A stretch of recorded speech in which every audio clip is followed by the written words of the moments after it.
नमस्कार. History SNMU मध्ये मी सीमा तुमचं मनपूर्वक स्वागत करते.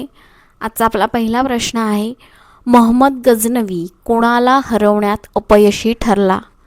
उत्तर आहे चंदेल शासक विद्याधर. घटना घडली आहे 1019 ते 1020च्या मध्ये. यानंतरचा आपला दुसरा प्रश्न आहे, दिवाणे मुस्तखराज विभाग कोणी सुरू केला? उत्तर आहे अलाउद्दीन खिलजी. दिवाणे मुस्तखराज भूराजस्व विभागाशी संबंधित आहे. अलाउद्दीन खिलजीचा कालावधी मला नक्की कमेंट करून सांगा. यानंतरचा प्रश्न आहे, अर्थशास्त्रामध्ये एकूण किती दास प्रकार आहेत? उत्तर आहे 5.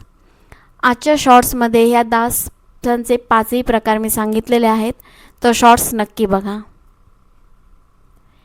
यानंतरचा आजचा शेवटचा प्रश्न, 5 प्रश्नांच्यावरून आपण 4 प्रश्नांवर आलो आहे, पण लवकरच आपण पुन्हा 5 प्रश्न पाहणार आहोत. चंद्रगुप्ताला अ बँड ऑफ रॉबर्स कोणी म्हटले आहे? उत्तर आहे जस्टिन. चंद्रगुप्त मौर्यांबद्दल आपण बोलतोय, तर चंद्रगुप्त मौर्य यांच्याबद्दलची थोडक्यात माहिती मला कमेंट करून नक्की सांगा. उद्या आपण पुन्हा भेटू. तोपर्यंत धन्यवाद.